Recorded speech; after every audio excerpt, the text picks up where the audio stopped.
आप समझ ही नहीं पा रहे। इतना बड़ा कोई खिलाड़ी होगा श्री कृष्ण जैसा? कालिया नाग के फण पर चढ़कर नृत्य करते हुए उसके अहंकार का मर्दन कर दिया। 60,000 हाथियों का बल रखने वाले कोलियापिड़ को एक घूंसे से बैठाल दिया। मुष्टि चाणूर ऐसे महाबली की कोई इनके सामने नहीं खड़ा हो सकता। ऐसे पछाड़ के गुड्डी गुड्डा की तरह ऐसे मार के फेंक दिया। कंस जैसा महावीर जिसके बल से प्रभावित होकर जरासंध ने अपनी 2 पुत्रियों का ब्याह कर दिया, घसीट के सिंहासन से पटक के मार डाला। ऐसे महाबली के बल का तुम्हें गर्व नहीं है? जिनके सेवक को कहा गया तुलित बलधामम हेम शैलाभदे हम, ऐसे स्वामी की तरफ तुम्हारी दृष्टि नहीं गई? कौन इतना बड़ा खिलाड़ी है कि पलक झपकते अनंत ब्रह्मांडों का खेल स्वयं में स्वयं रच दिया? कभी तुम्हें आश्चर्य नहीं होता अपने प्रभु पर? तुम्हारी समझ में नहीं आता। तुम किसके उपासक हो समझे भी नहीं आता। उपासक तुम किसके हो? गुणगान किसके गाने निकले हो? गुणगान किसका गा रहे हो? आश्चर्य में तुम्हें क्या दिखना चाहिए? तुम्हें आश्चर्य किसका दिखाई दे रहा है? यही तो समझ में नहीं आ रहा। अरे जिनकी एक मंद मुस्कान से ऐसी प्रबल माया प्रकट हुई कि मुनियों को भी मोहित कर लेती है, हम उन प्रभु के दासत्व की थोड़ा तो समझो। तुम हो क्या? समझो, तुम अपने को समझो। तुम दूसरे को क्या समझ पाओगे? अपने को समझो, तुम हो क्या? हरि के दास हो। हरि का दास कितना बड़ा परम पद है, जानते हो? इससे बड़ा हरिदास कह देना तो कोई खिलवाड़ नहीं है। बहुत बड़ा पद है, इससे बड़ा कोई पद नहीं। इस पद में जो बैठ जाता है तो हरि भी उसकी सेवकाई करने के लिए चाहते हैं। देखो ना, कह रहे मैं पीछे पीछे डोलता हूं, उसकी चरण रज मेरे ऊपर पड़ जाए। तो उपासक को चाहिए,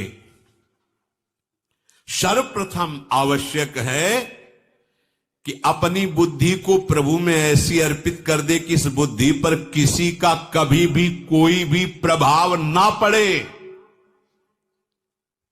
बैठकर विचार करो, किसी का कभी भी कोई भी प्रभाव बुद्धि पर ना पड़े। रूप में देखो तो, गुण में देखो तो, बल में देखो तो, कलाओं में देखो तो, महिमा में देखो तो, ऐश्वर्य लक्ष्मी में देखो, उनके चरण ही चाप रही साक्षात लक्ष्मी। अब भैया हम किसकी बड़ाई करें, किसको माने? जिनके एक रूप में अनंत ब्रह्म, उनको छोड़कर किसकी तरफ देखें? मतलब अभी आप हरिदास नहीं है, नहीं है। रसना कटो जो अन रटो, निरखी अन फुटो नैन, श्रवण फुटो जो अन सुनो, श्री राधा जस बैन। हम किसी और की महिमा स्वीकार करें तो हमारे अंदर हमारे इष्ट की निष्ठा कहां रह गई? या तो सब ब्रह्म या तो सब मिथ्या। एक पॉइंट पे चलो।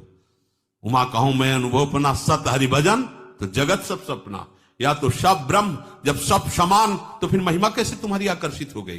किसी नाम रूप में, किसी अलग पद प्रतिष्ठा में तुम्हारे अंदर हर्ष कैसे आ गया? मतलब अभी ठीक ठिकाने पे बुद्धि समर्पित नहीं हुई है। अगर बुद्धि समर्पित है तो केवल महिमा जागृत होगी अपने प्रभु की, दूसरे की नहीं। दूसरो न कोई, बिल्कुल। उपासक को चाहिए कि लक्ष्य की तरफ सावधानी से देखता हुआ अपनी अन्यत्र से दृष्टि बचाए। दृष्टि 2 प्रकार की होती है, एक बाह्य एक आंतरिक। बाह्य दृष्टि तो ऐसे करके चल रहे हो, अंदर से देख रहे हो मुझे कौन प्रणाम कर रहा है, क्या है, मैं क्या हो चुका हूं, मैं कितनी महिमा है, ये सब घास फूस है।